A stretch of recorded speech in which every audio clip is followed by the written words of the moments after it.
Seasons, greasons, gamoids, and gromlins, I'm gonna put myself through unspeakable pain and horror for your amusement again today. You see, I've been working on a nifty neat little run here. You could call it a bit of a passion project, and I think it's a pretty fun one. It's gonna be a projectile-only run this game.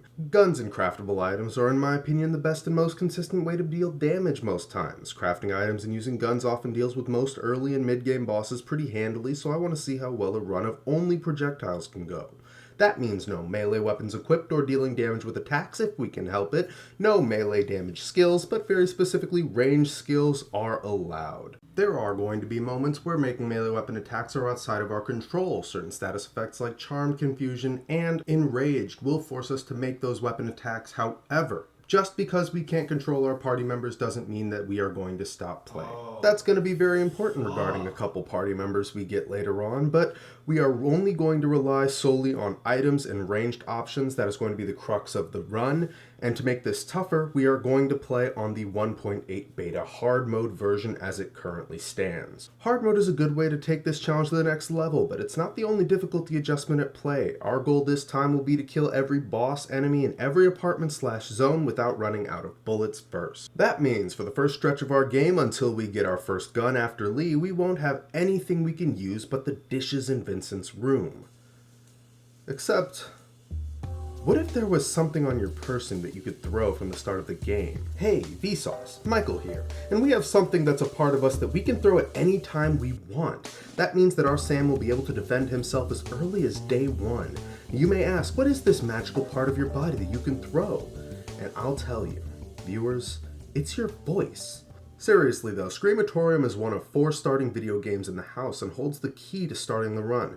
You get it from searching the bookshelf to the left of your bedroom door and get Screamer from it, which deals low electric damage that scales with your level. I will tell you, shock damage is actually a highly sought after damage type, but that's mostly later on in the game. In the meantime, it 4 to 5 shots onlookers depending on their stage and 2 shots toothlings, so discretion will still be the better part of valor. Also, unfortunately, we will not be able to get our first gun before we spawn Lee, so we won't be able to kill her unless there happened to be another gun that you can equip before the starting pistol. Hi, Vsauce, Dickhead here, and I've been jerking you all off this whole time. It turns out the Teeth House safe has a rifle in it, so we go to the Eye House, scream until the onlookers' eyes pop out of their heads, get the small key, head back to the Tooth House, get the gun, shoot the eye neighbor, open the padlock, get to the second floor, and make Lee touch her toes. And it all is only possible because of hard mode. No, but legitimately, this is all only mainly possible because of hard mode. It doesn't require you to kill the eye neighbor first before anything else like it does in normal mode, and even if you do go to their place, the second door is already open.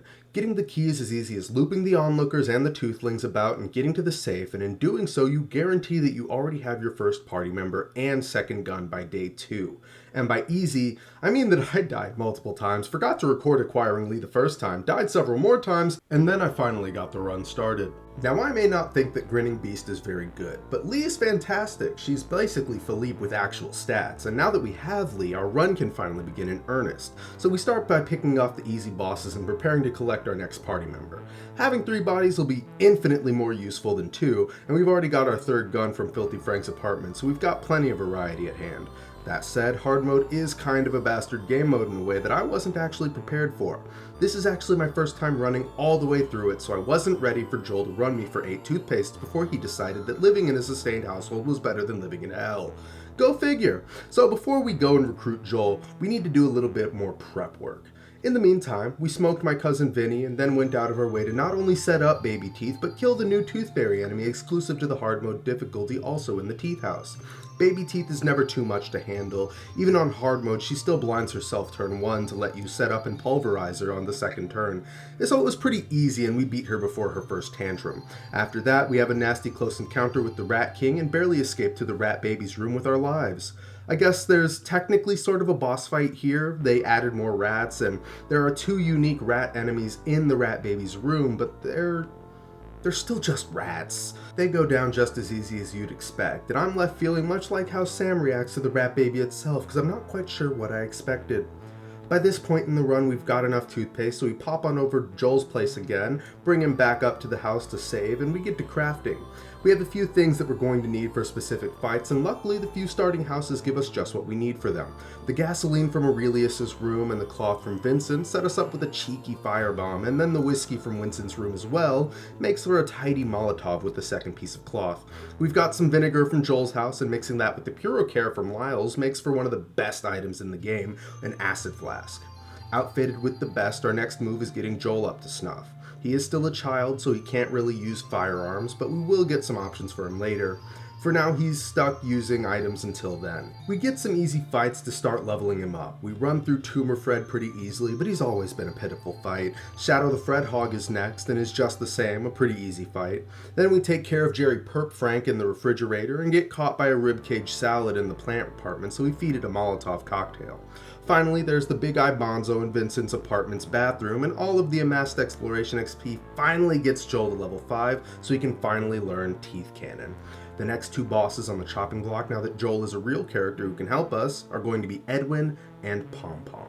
Setting up for Eddie this early in the game is always a bit scary, but I promise he's not so bad. Edwin starts every fight staring through every telescope, trying to inflict panic and sleep on the party, but we won't have to worry about that too much. Panic really only hinders Joel, but since we made a couple more items recently, it won't matter if it does affect him.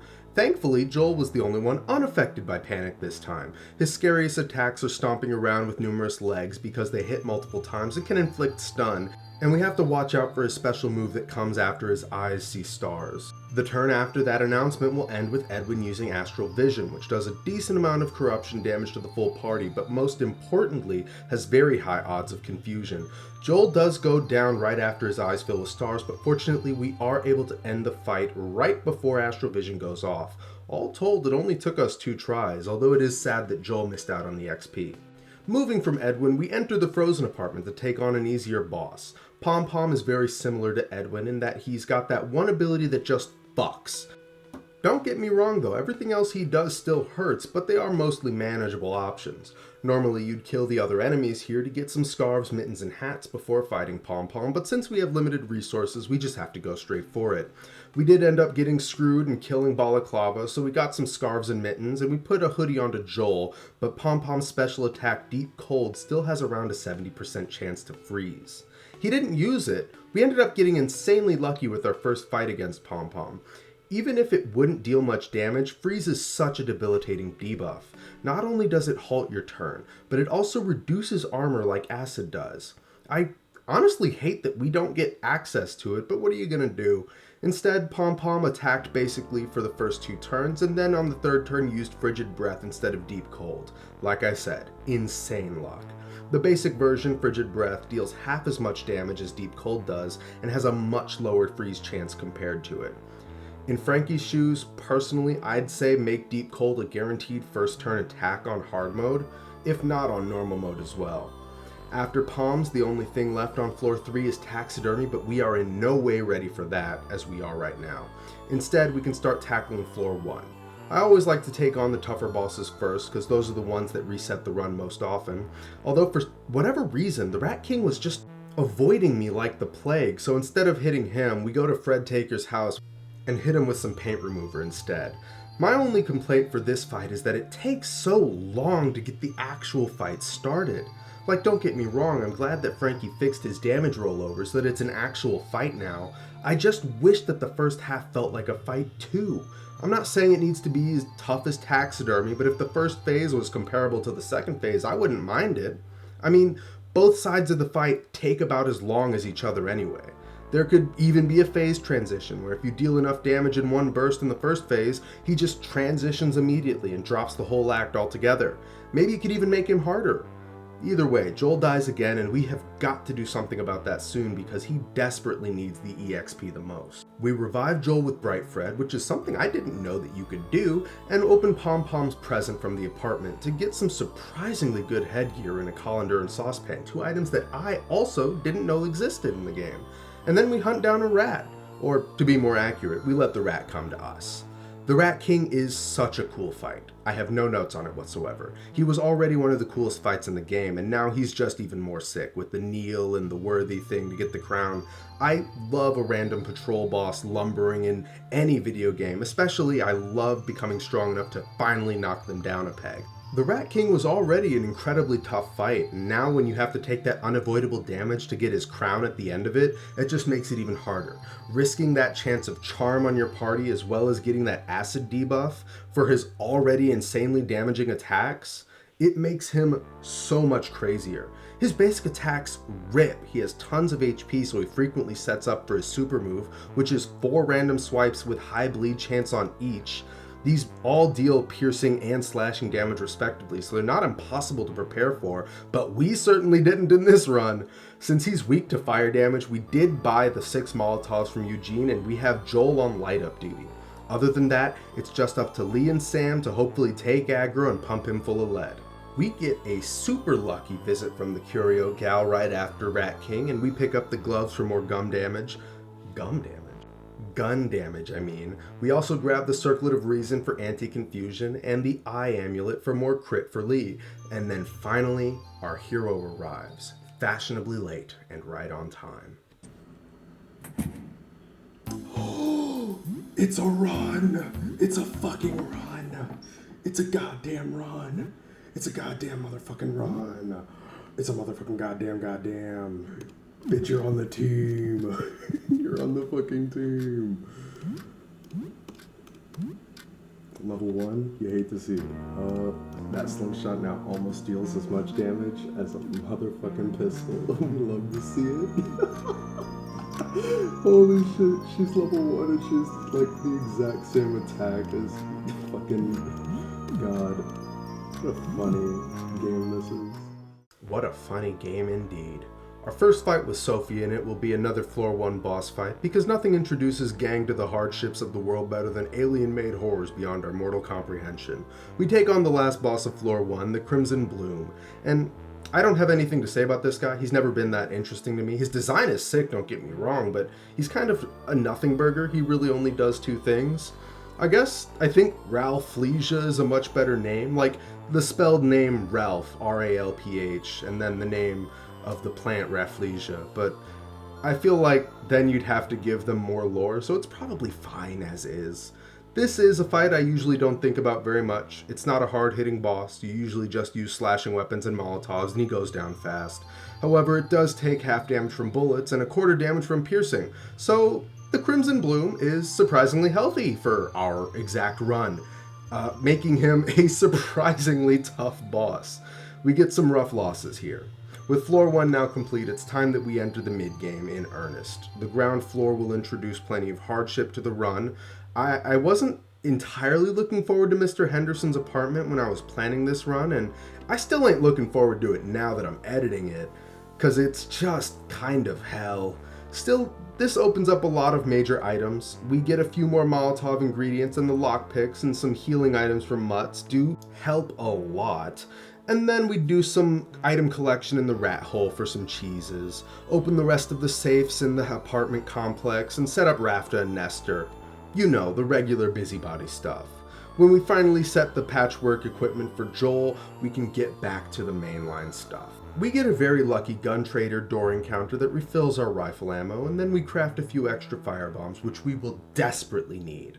With that, we are barely ready for taxidermy. And by barely, I mean that we are going to get our asses beat. If original taxidermy is an 8 out of 10 difficulty, then hard mode tax is an 11. It's insane. An insanely heavy basic attack, 2 different multi-attacks, one of which has 3 hits with bleed on each, and the other has 8, and then an AoE on top of that does slashing damage. With a weakness to fire, slashing, and acid, you'd think that we have plenty of options to take him out, but with the health bar equivalent to 2,200 in normal difficulty and now at least reaching 3k in hard mode, with the addition of extra heads and the increased health across the board, those weaknesses are the only thing holding this fight together. Sophie blinds him and still winds up getting one shot even though she was hidden, because area of effect and random chance attacks just don't fucking care about the targeting system at all. Joel has to use Gum Up the Works very early on, and Sam gets his health bar blasted super early. It's a tough, hard-won fight, and Sam and Sophie both perish, but after a ton of knives, teeth, Molotovs, acid flasks, and rifle cartridges, we finally take the first phase. That was just the first phase. If you could see the damage numbers on the final phase, you would not look at me funny for what I have done. In normal mode, Taxidermy's final phase has 3 heads, but now in hard mode, there are 5. A crocodile and swordfish join the moose, rhino, and grizzly, and the very second the fight starts, I let the firebombs go. And I'm not apologizing. Only Joel and Lee survived the first half of the fight, and some of the heads outspeed them. I had to do what I did. With the amount of crazy shit that the Rhino and Grizzly alone can do, I think this might just be the only way to win this fight now without crazy grinding, options, and prep time, of which I have none but preparation in this challenge run. A final Molotov saves Joel from being torn apart and made into another member of Taxidermy's sick fucking skin circus. Now here in the background, I'm going to be going into Mr. Henderson's apartment, but I want to run some quick numbers on Taxidermy because I really love the fight. He might be my favorite in modern Look Outside. And this is only assuming, but if hard mode only adds 20% more health to its enemies and bosses in general, and they don't get specialized buffs, then Taxidermy goes from 2200 health to 2700 health with the extra heads, and then the 20% bonus on top of that puts it around the ballpark of 3240 health. I think Taxidermy might just beat out Furnace on the Super Boss tier ladder with this, but I haven't fully experienced what hard mode Furnace has yet, so I'll wait to make my opinion on that until I've fully run that course. After Taxidermy, we do decide that we need some ammunition super fucking badly. Nestor and Eugene are set up to have the shop cleared out, but I'd love for him to have a little bit more stock first, and that's why we hit Mr. Henderson's apartment. There's a wealth of options for ammo in that place because enemies have a really good chance of dropping ammo crates, but unfortunately we get absolutely fucking hosed. Not only are we just hemorrhaging health, but we're also running low on bullets too. With only 2 ammo crates to our name after a ton of grinding, and not even enough money to pay for the final entry into the Trench Digger boss fight, that whole venture was a total bust. We ultimately settle for grabbing the basement key and leaving to recover in hopes of making enough dosh to finish with Henderson's apartment.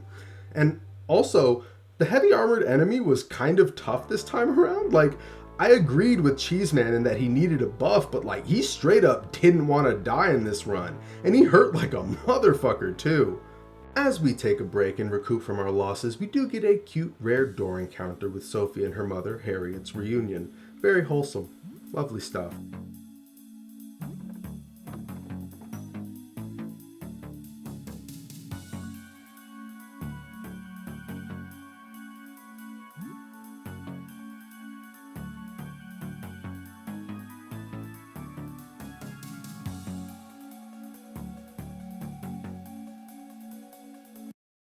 Sean is the next person we decide to help, and our second or third to last boss on this floor is Nestor/Eugene. Jean's heads are actually quite tough as far as numbers go, but they're very manageable. A wonderful font of XP and a great armor upgrade for our party. Plus, Sean's just a fucking cutie pie and deserves the world, and if you disagree with me, then it's on sight. We're enemies now. As for Eugene and Nestor, I have to go from being a great person to being the worst person on the planet. Unfortunately, Eugene is just a really good person who's just trying to make a buck, and Rafta and Nestor don't deserve what happens to them either. I really fucking need the items. Look, all this vinegar and these resources will just be a boon for this run, and then the ammo, and look, I'll spare you the transformation and I'll just keep it pushing.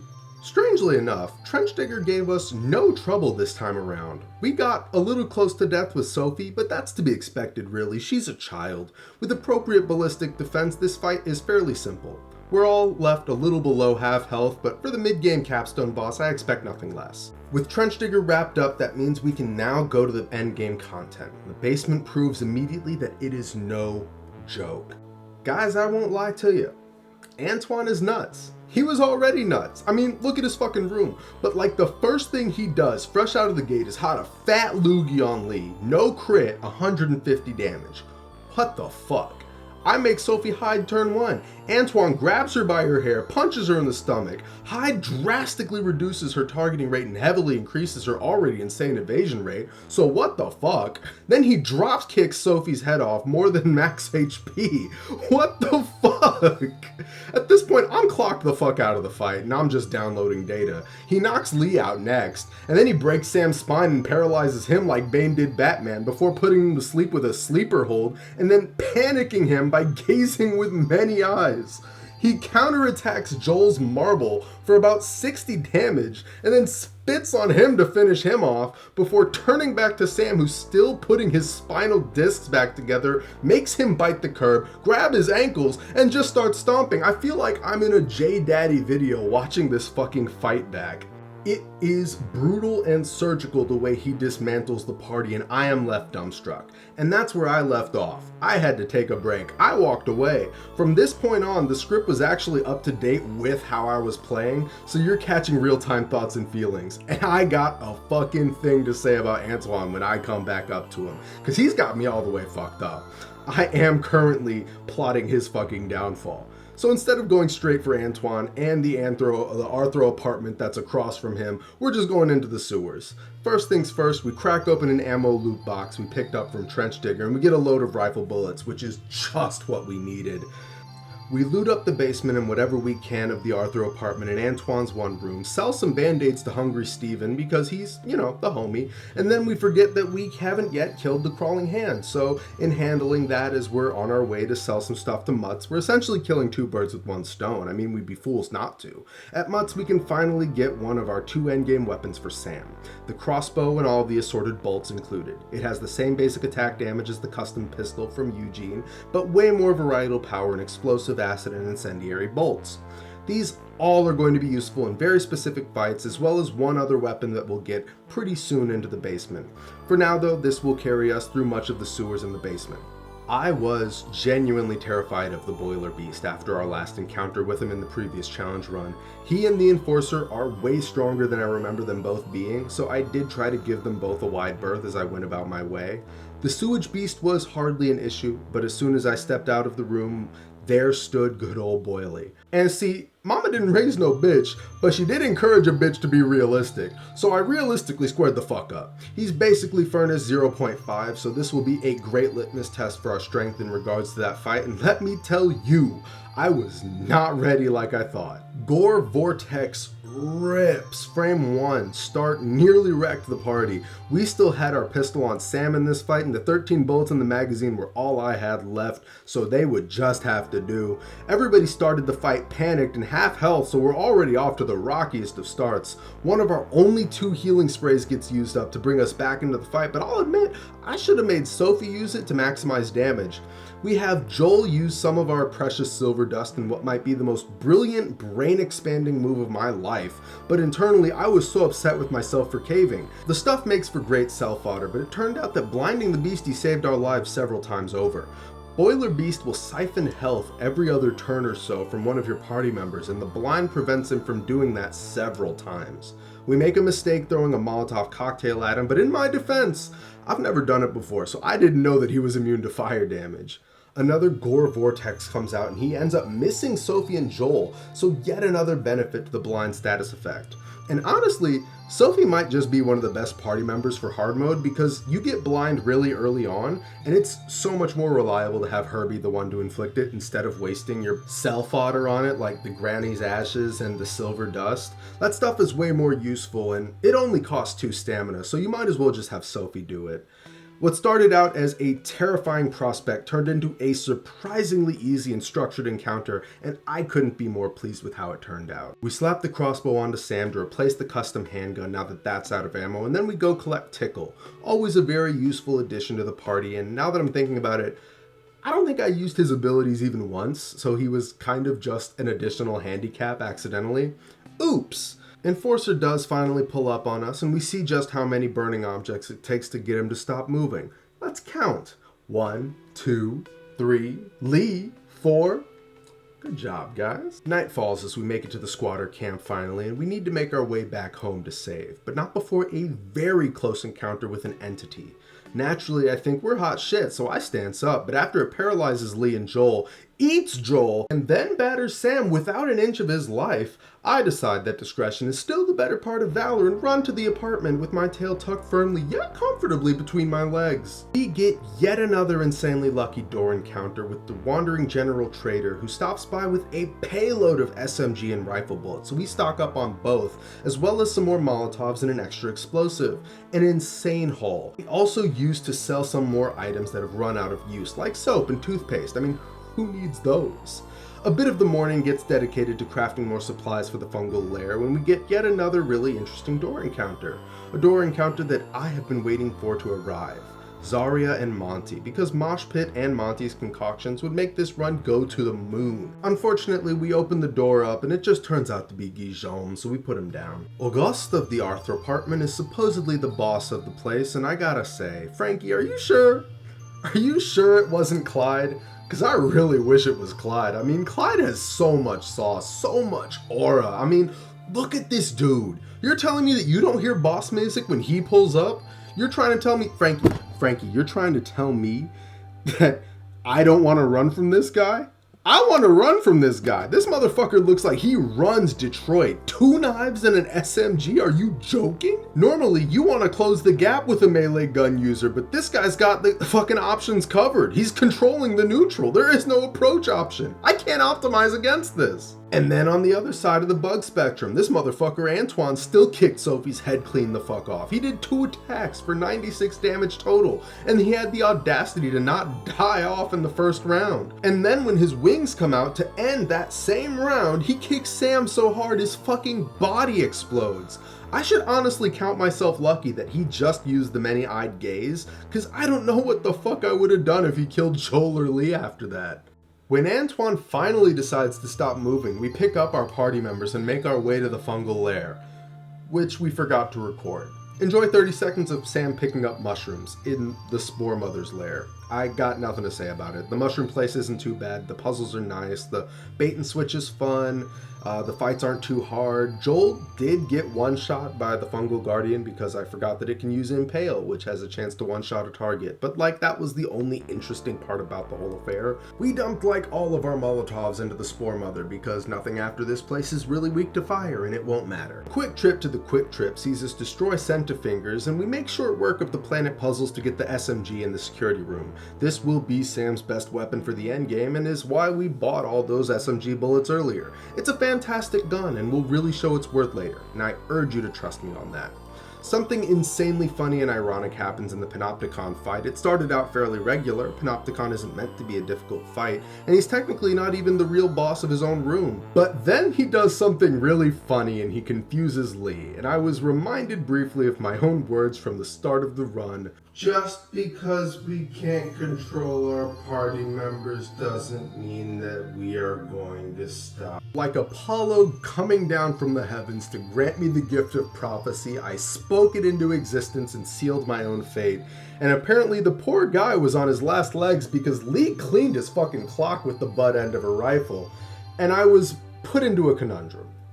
I said that it would be fine if my party members used melee attacks during confusion or charm. I know what I said, but it goes against the spirit of the run if I go through with it, so I reset anyway. It's not a hard fight. I go through it all over again. I kill Centifingers, I go back to Panopticon. Big whoop. It's just so funny that it happened. However, immediately upon resetting, we change up the equipment. We will not put up with turncoats in our order. I was so flustered about this reset that I actually did forget to turn off my FPS marker as well. So we make it to Panopticon, we make him touch his toes for the council, and for the love of God, we forgot to go to the convenience store for the tapes. We put Coco Melon on for Cinnamon, and then hit the old dusty trail to beat the dog shit out of a mutant retail worker. And as bad as I have always felt about Cinnamon having to be turned for this particular piece of the ritual, I will admit, I have always liked their different fights. It's such a neat aspect of the game where the message is that to be human is instilled in all of us, no matter how we look or feel. It's a conscious choice that we make to treat each other kindly, and then we do something so consciously cruel. I guess in a way, even that is to be human. We spend the rest of the afternoon until evening crafting the necessary items that we'll need for the furnace fight. Stood before the dragon's lair, we can feel our lips crack from the blazing heat. There is no treasure to be had, nor any glory in the act, yet we accept this gruesome trial simply because it presents itself to be overcome. Yet, we make a single, simple mistake. The ruby ring we acquired fairly from Eugene. We left it on Sam originally, but we moved it to Sophie in the feeble hope that she would be able to survive and provide support for the fight. And we paid desperately for our naivety. But this is not to be our fate. If Furnace is a dragon and we were knights, then of course we were fated to fail, but we're not knights, and this beast is no dragon. We are messengers, here to blaze a holy trail christened with lead, faith, and blood. We have walked along the edge of danger before, and we've come back stronger than this. Charred roadblock, and it will fall in line with all of the others. Every 3 to 4 rounds, Furnace will release a blinding gout of flame, dealing damage equivalent to their current health, and that gets calculated against our ballistic defense. In the base game, Furnace has around 1600 health, so now he has closer to 2000. In the first 3 rounds, we need to bring his health down to acceptable survivable levels. Sophie understands her role in this war we wage. Hers is not to survive, but to debilitate. In the name of ballistics, we trust. She serves her purpose well. Sam aims the kill shot and sprays the next round, and just observe the power of all those crits on an S. It may yell and rage all it likes, but in the end it's just another foe returned to ashes and blood. The hardest fights now rest behind us, and all that's now left is to the end. Floor 2 awaits.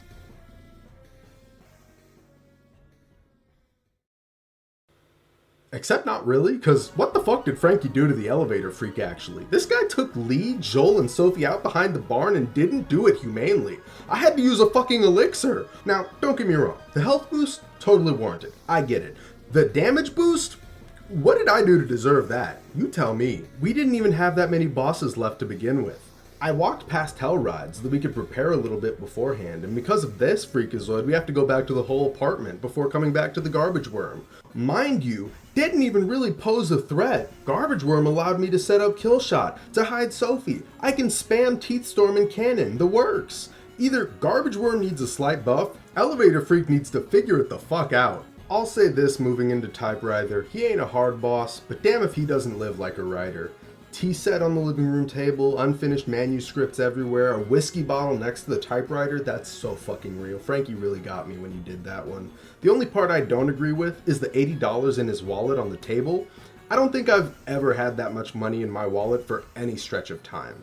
The fight went just about as well as you'd expect it to. Sophie is the MVP for having a good firebomb throwing arm, and at this point we've stocked up so many items and ammo that we're feeling pretty comfortable here in the endgame. The mega bosses are mostly handled now, and it's time to test our mettle against the last one remaining.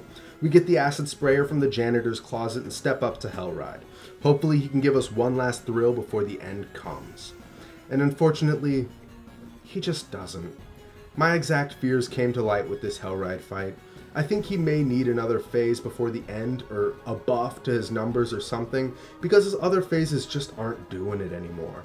I never really feel like I'm in any danger when I'm phasing through it, and it doesn't really make me feel like I'm moving too slowly because I have so much time. Even with an approximate 20% health boost, there's just no urgency, there's no threat, there's no danger. At the end of it all, he dies just like he normally does in a regular normal difficulty run. Disappointments aside, it is now time for the controversial but necessary part of the run. The last boss we need to kill. We headed back to Lyle's apartment because I always save the best for last. I'm honestly not too positive about it, but I still really want Lyle as a companion. I don't know what I would personally do to execute that idea, and I haven't seen Frankie's original ideas on it, but I enjoy him and his design. Something about a camera spider who can absorb creatures into pictures seems super interesting. Honestly, he could be something like a blue mage. Like, he could absorb an enemy on their last 10% of hit points and execute them, similarly to Joel, but instead of gaining permanent stats, he learns an enemy exclusive ability like Bite Down or Needle Dance or something. I'd kill to have Lyle learn Yanma kick from bitch-ass Antoine, that move that does 10 plus double your agility as explosive damage and can paralyze. Don't get me wrong, you can get it from his boots, but like, I want it like without the added equipment slot. Ah well. Sleep well, Lyle.